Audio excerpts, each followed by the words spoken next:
You're listening to LeaderCast, episode 150.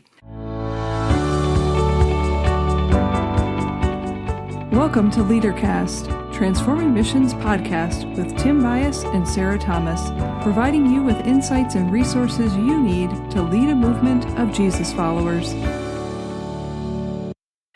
Today we're having a conversation with Todd Richards.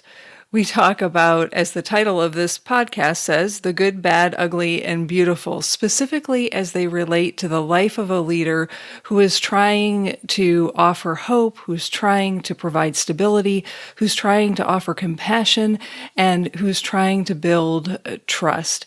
We do that all through the lens of Todd's responsibility talent theme from his top 5 Clifton strengths.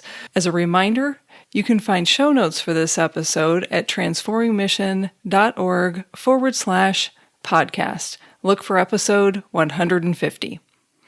You'll find links to the books that we mention, as well as Todd's top 5 Clifton strengths and other resources, including the questions at the end on the show notes page. Without any further wait, here's our conversation with Todd Richards. Well, welcome to LeaderCast. Todd, we're glad that you're with us today. We've got a couple of questions that we ask everyone to get started. Who are you and what do you get paid to do?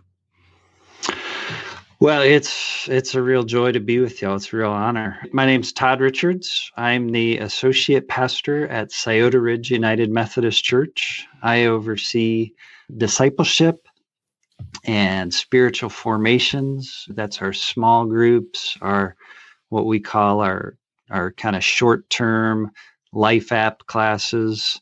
I do a little bit of pastoral counseling. Right now in this stage of where we are in life, I'm also kind of serving as the interim worship leader for our contemporary worship.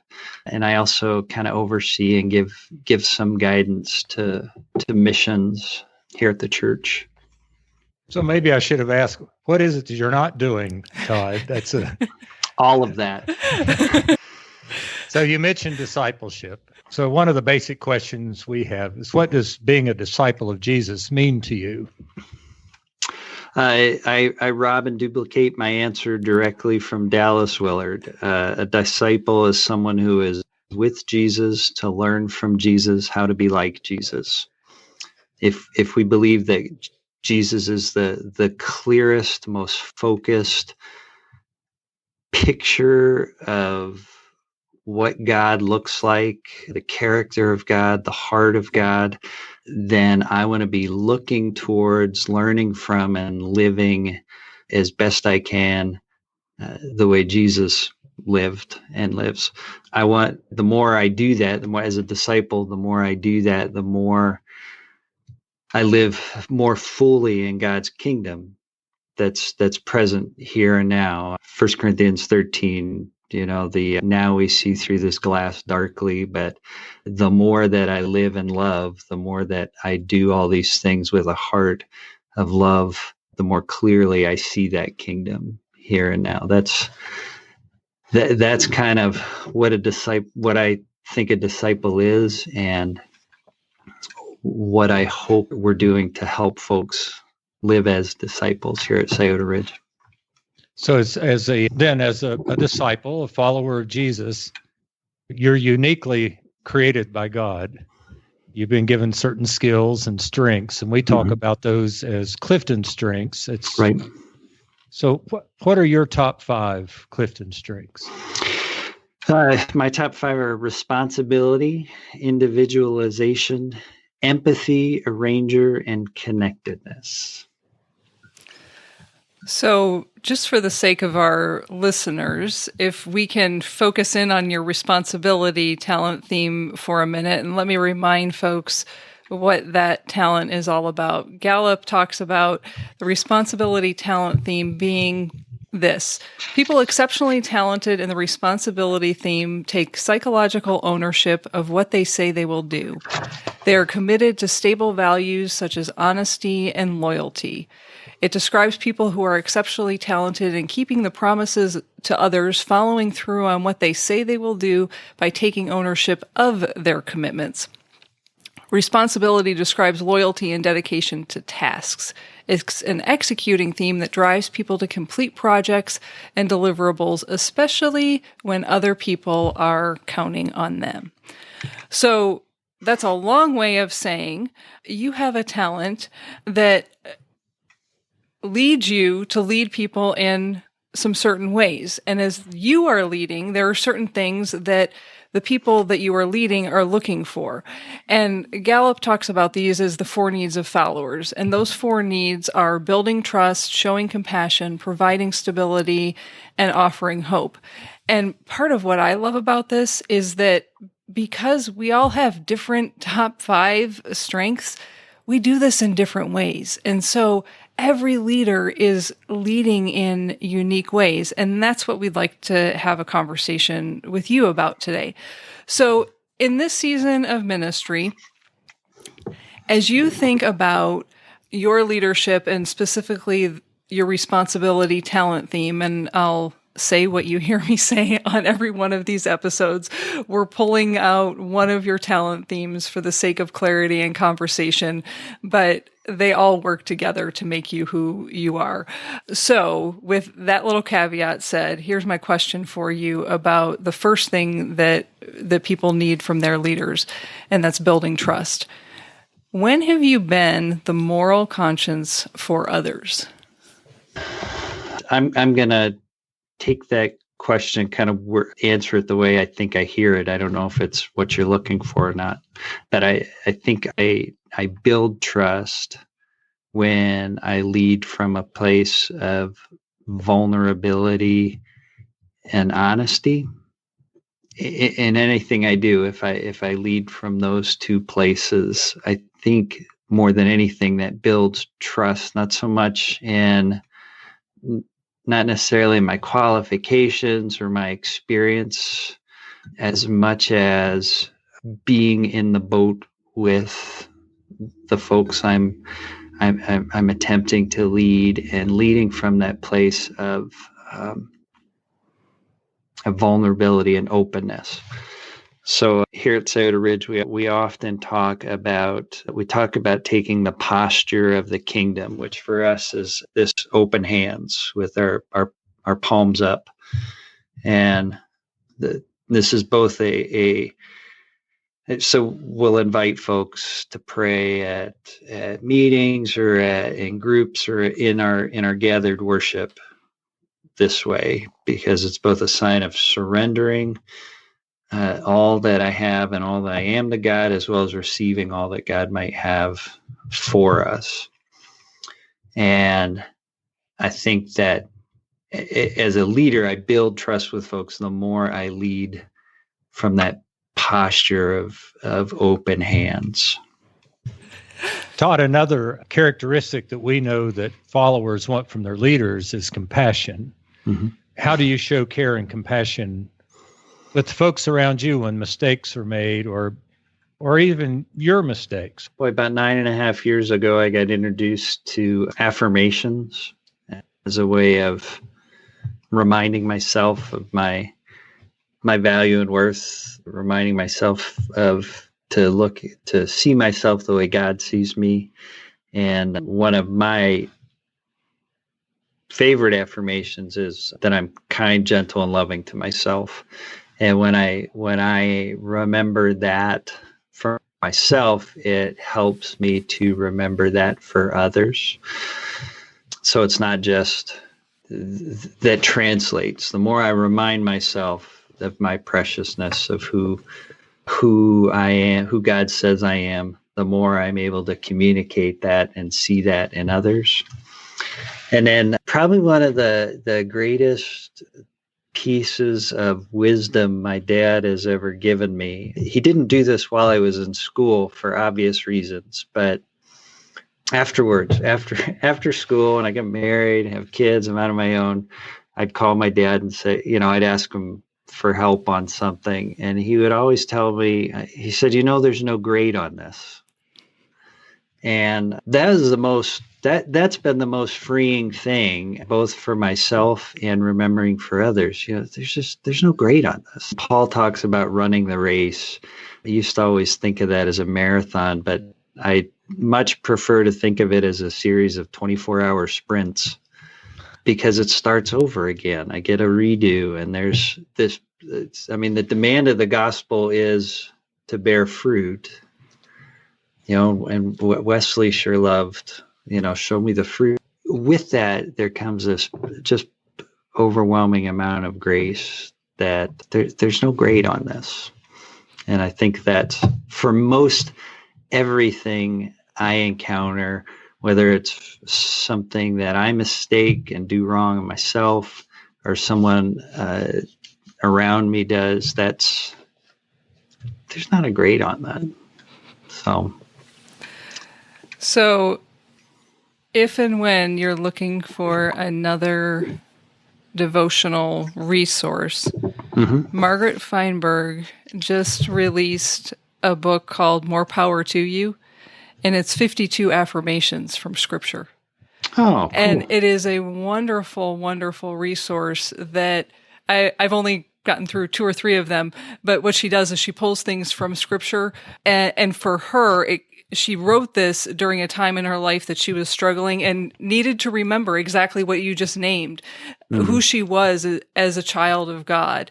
And so the stories that she shares are reminders from Scripture, and how she was living them out and inviting us, of course, to live them out as well. So next time you're looking for another resource. No, that's good.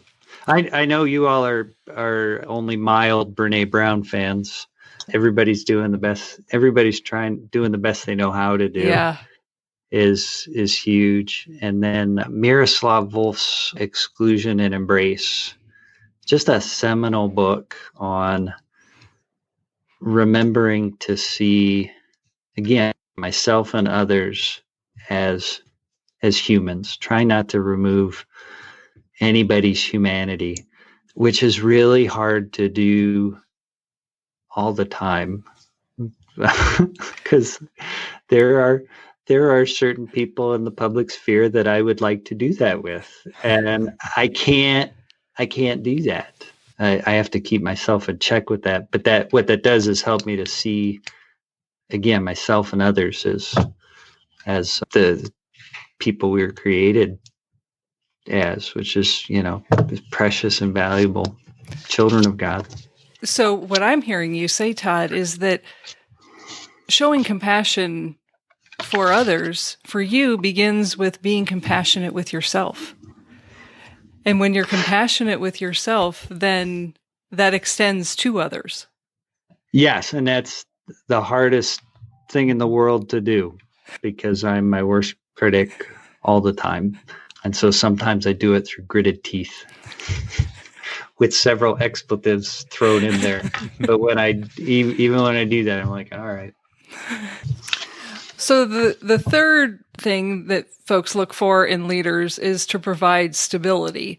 So I'm wondering, for you, as you think about your responsibility talent theme, how do you provide predictability and clarity as a leader? I see that most clearly in what I do as a worship leader, not just like musically with the guitar, but even before then, as kind of the worship leader in church, in our gathered worship, is teaching people why we do what we do. The church is notorious, and not Scioto Ridge alone, but the church universal is notorious for not telling people the joke. Right? Is we all have we know the inside jokes. And when new people come in, or people return who haven't been, or they're not in on the joke, and we often fail to tell them. And so I like using every opportunity I can to explain why we do what we do. And again, in the context of worship leading, that's as simple as the call to worship is where we remind one another why we're here. A call to worship is exactly what that says, is we're calling one another to this place of recognizing the worth of and value of who God is and who we are.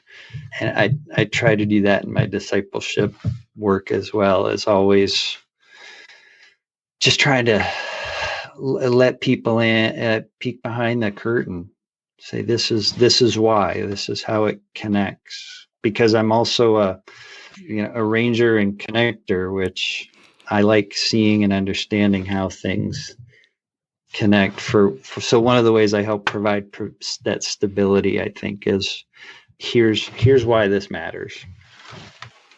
So in the midst of being a leader, people are, especially at a time that we're in now, are looking for hope that there'll be some end to all of this someday. And it's not just wishful thinking. So maybe the question is, how are you a champion for others, or when are you a champion for others? Just looking for ways to showcase, encourage, and connect with both my colleagues on staff here, as well as those folks serving in different places in ministry where they are.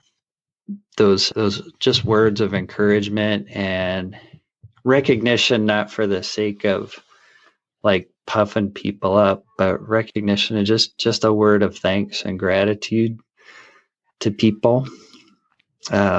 Doing my best, explaining to folks or sharing with folks how what they're doing, how they're serving in either on staff or our lay folks serving, is a part of this bigger story of God's kingdom that's here and now. Even in the midst of this crazy 2020 dumpster fire-ish year, the kingdom of God has not left. It's here.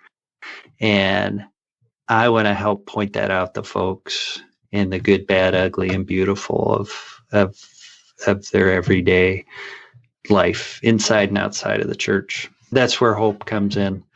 Martin Luther King said, he was talking to a group of young civil rights workers. He said these young people are about their father's business. They are carving a tunnel of hope through the great mountain of despair. And golly, we're in the middle of a mountain of despair right now. And anything that chips away at that with hope, that brings us closer to that, the other side of that. I want to just point out to folks. It's just going, here it is, there it is. My favorite story in the gospel is the woman at the well, where, her evangelizing, her sharing the gospel is come and see.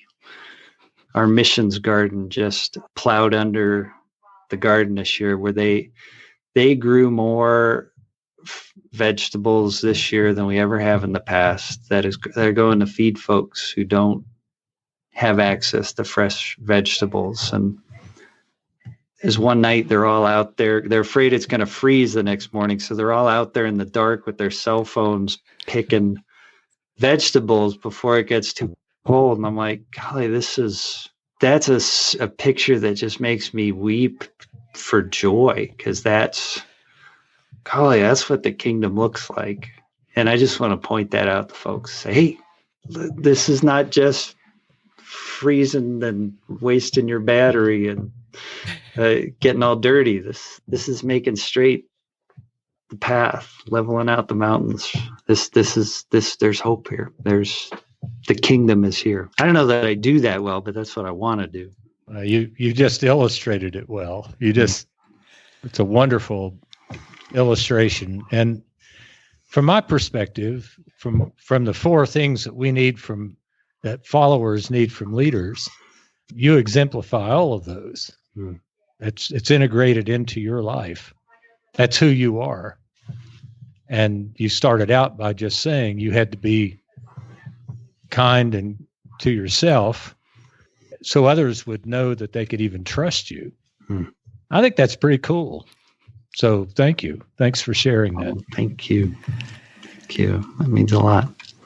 So is there anything else you'd like to share with our listeners about how your top 5 are fueling your leadership in this season?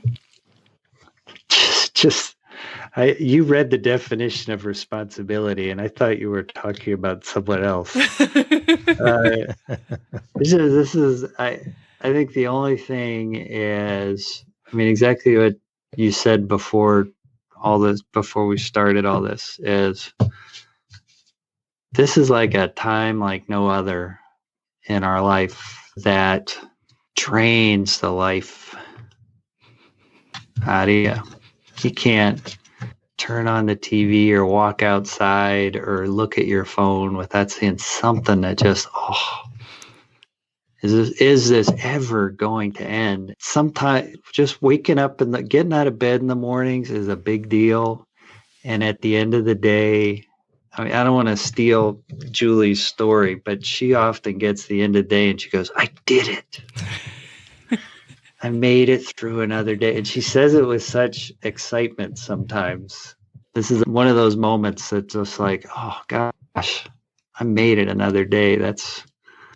Maybe that's courageous leadership right now. Is, golly, I went to the grocery store and I came home in one piece. Or, I got out of bed, I made dinner, I did something. That in of itself is a huge accomplishment right now. Because I know a lot of people who have the responsibility talent theme, and this season has been especially hard for them. And Todd, I'm hearing you express the challenges of this season as well. And a lot of it goes back to that psychological ownership. You can't let the alert on your phone about the numbers of COVID infections for the day go past you. You can't let that story about the family that was evicted from their apartment go away. It becomes a part of you. And that is a part of the gift of the responsibility talent theme. And at this time, I can only imagine that it is absolutely positively exhausting. I don't know how much you all do with Enneagrams, but I'm a 9, which, I'm a peacemaker, bridge builder, yada, yada, yada. But the best definition of a 9 that I've heard, I can't remember the woman's name who wrote it, Stabile. I can't remember her first name, but she said 9s take away. They take a long time before they take off, but boy, when they do, they really level out real quick. That feels like me a lot of times. Is, boy, I'm gonna get going. All right, I'm ready. Okay, I'm done. So it's not between those two responsibilities. Sometimes it feels like a push. Those two things, my strengths and my 9-ness, like a push-pull. It's fun living in your skin. So, Tim, you were starting to take us on to courage. I was just listening to you, Todd. I was just going to ask, what courageous decisions are you making right now as a leader?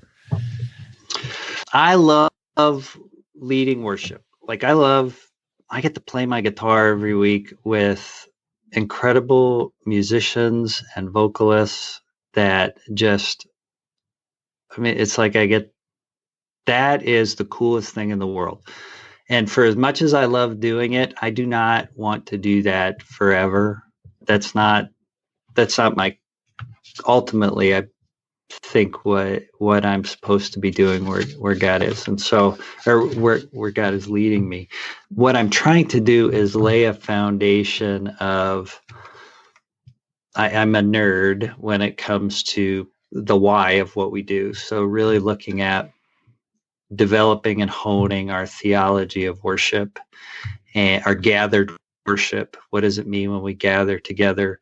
And taking that from a kind of a high level theological thinking and making that some useful tools out of that we can teach, engage, and develop, so that I want to be able to hand that off to someone else and let them take it and run. So I'm trying to do that with how we lead the congregation on Sundays, how I teach the congregation as I lead, things as song selection and teaching the servant leadership team who plays and sings why we do what we do and how important that is. And not that it wasn't there before, but just kind of honing it and bringing it out.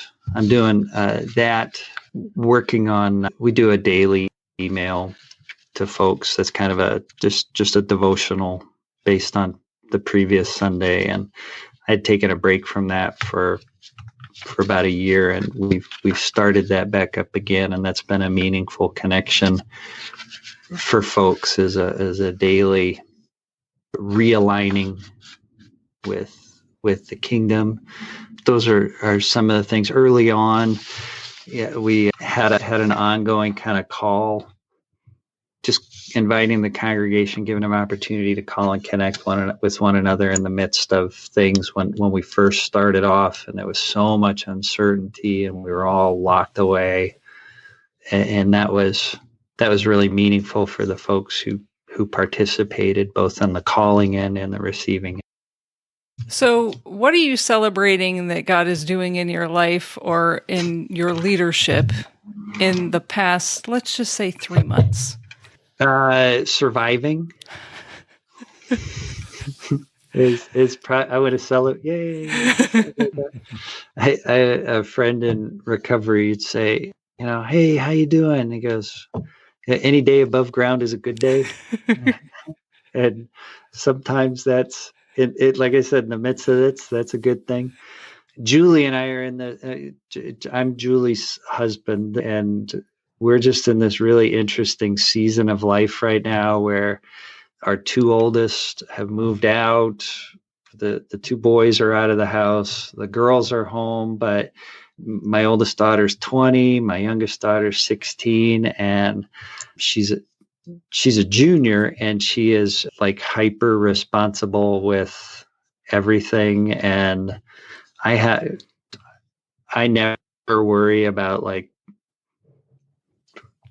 I have all these friends.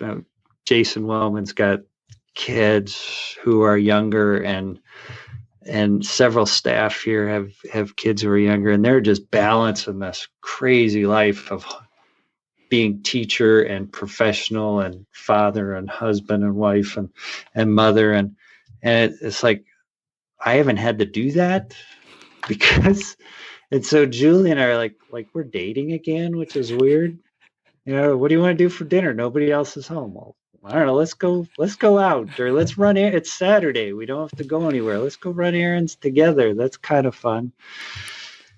So that's been really important. I think personally, she just is finishing her first year in private practice as a mental health therapist, and we've been celebrating that together.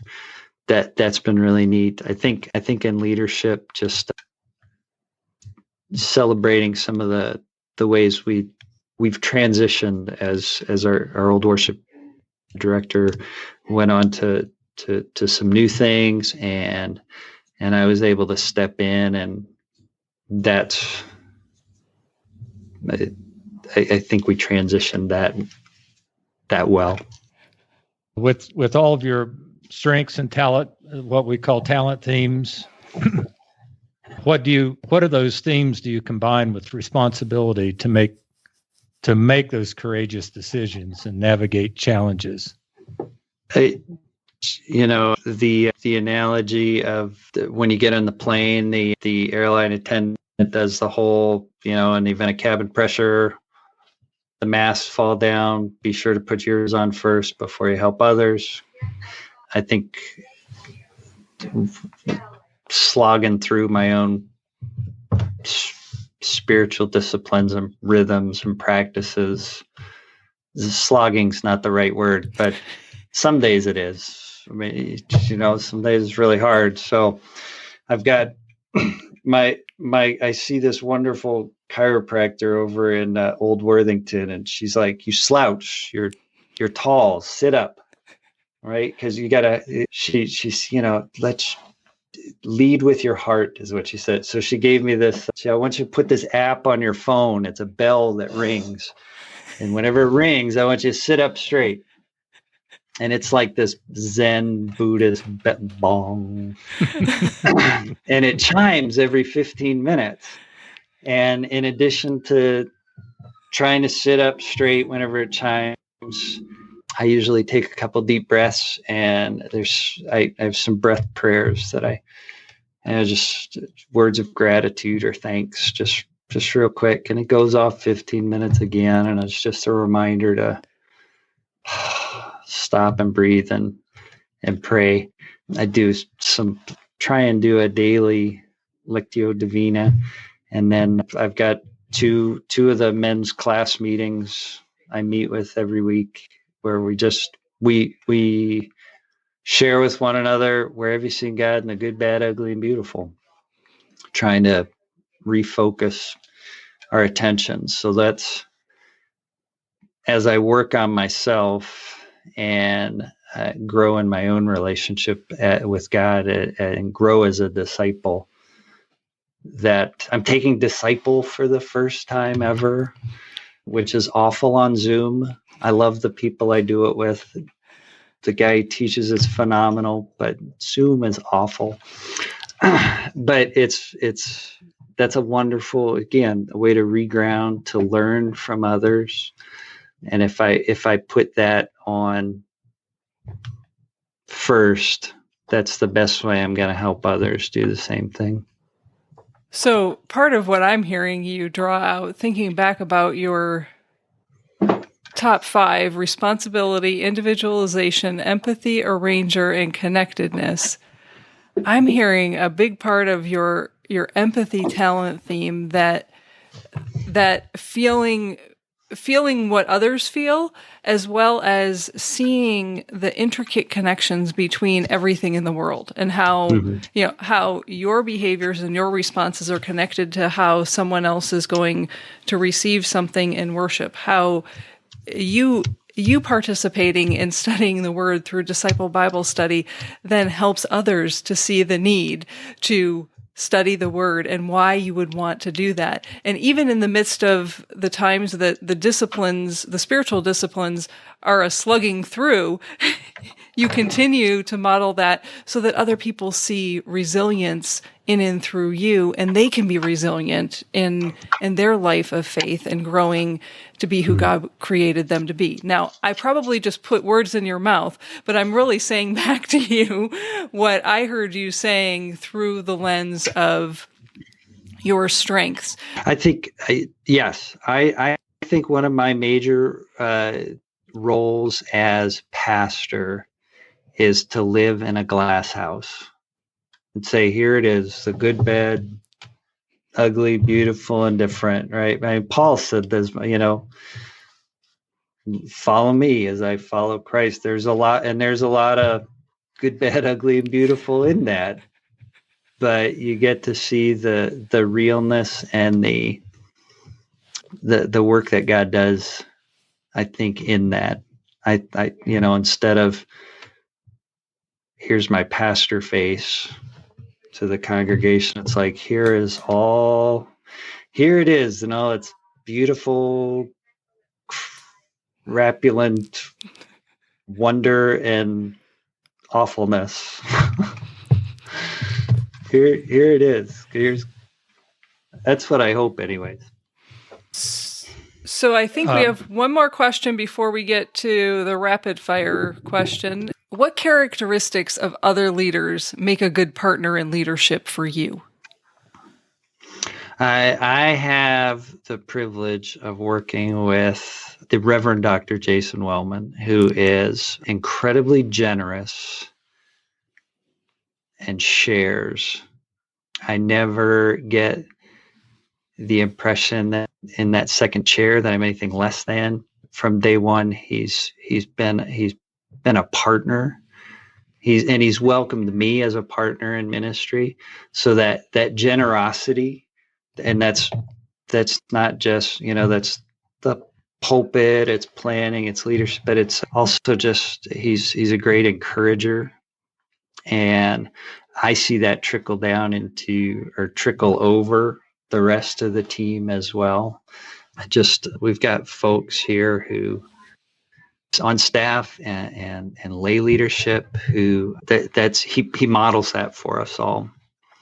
And he models vulnerability and an openness. And I think that's where I get a great deal of excitement in what I do, is this idea of being a co-laborer and a colleague and a friend and a partner in what we're doing here. Awesome. Thank you. Are you ready for the rapid fire? Maybe. We hope these will be fun. They're off the cuff questions. They are quick, and our hope is that our listeners will get to know you a little bit more and maybe get a laugh in the midst of it too. So Tim, you want to get us started with the rapid fire questions? Yeah, Todd, what's your morning beverage of choice? I'll have coffee or tea. What is your favorite or go-to Bible verse? Hebrews 13:5, God has said, I will never fail you, never leave you, so I can say with confidence, the Lord is my helper, I will not be afraid. What can mere mortals do to me? It's either that or Isaiah 28:8, all the tables are covered with vomit and there's not a clean place to sit. I had a youth pastor friend. He'd put that in graduation cards, or he'd write that in people's Bibles or books he'd give. Have a great year, congratulations, Isaiah 28:8. But it's really the Hebrews. It's really Hebrews 13. Now, folks, I didn't know he was going to say that when I said to you, there might even be a laugh in here. Thank you for that one. What's your favorite season and why? Probably spring. And spring. I used to own a little leaky, broken British convertible, an MGB. And so my favorite season was Easter through Thanksgiving, because I would drive that when it worked.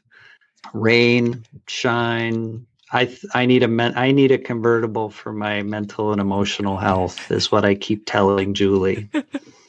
It doesn't have to be fast. It just has to not have a roof. When did you get your first Bible? I probably 5 or 6 years old. I think I still have it over in my shelf there. What do people misunderstand about you? My very dry sense of humor sometimes. Reference question number 2. What is the last thing that you read? I'm working my way through. It's called the Drummer and the Great Mountain. It's a book on kind of living with adult attention deficit, and I'm working my way through that. What's your favorite part of Thanksgiving dinner? I'm a sucker for pie. So pie And what kind of pie? I'm a big fruit pie guy, but my mom, she makes pies crazy, and it's some kind of pecan pie. Julie makes a great pecan pie, or a strawberry rhubarb. I'm not telling her anything she doesn't know. I would step over my own mother for a good pie. I'd step over just about anybody for a good pie. For a bad pie. I mean, just a pie. What is your least favorite household chore? Probably putting the dishes away. I don't mind washing them and loading but it takes me a day or two to actually put them away sometimes. When was the last time you laughed? Just with you all. I enjoy laughing with you all. Okay, last rapid fire question. What is your favorite vacation spot or place to relax? Golly. Being on my dad's boat on Chautauqua Lake in Western New York. He has a 16-foot wood boat he's owned since he was 16. So it's a 1961 Cruisers Inc. boat. And I think that's one of my happy places, is to be out in the water with. Awesome. That's my dad. Yeah. Well, thank you, Todd. Thanks for joining us for this episode of LeaderCast and sharing with us the good, the bad, the ugly, and the beautiful. We appreciate you and are grateful for all the ways that you are leading in your local context and reminding folks of where the kingdom of God is present in their midst. So thank you. Thank you. It's been a real honor. So here are my 2 questions for you this week. What good, bad, ugly, and beautiful things are happening in your midst? And I want to encourage you just to take 5 minutes and write that out. And maybe as you're writing it out, it will become a prayer to God that you can answer the second question. And my second question for you is, where is God in the midst of the good, bad, ugly, and beautiful things that are happening in your life?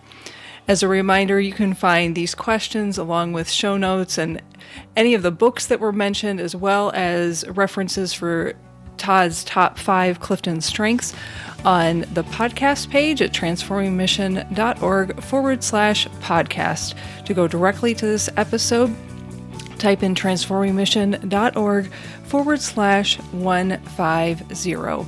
Now go lead a movement of Jesus followers. Bye for now.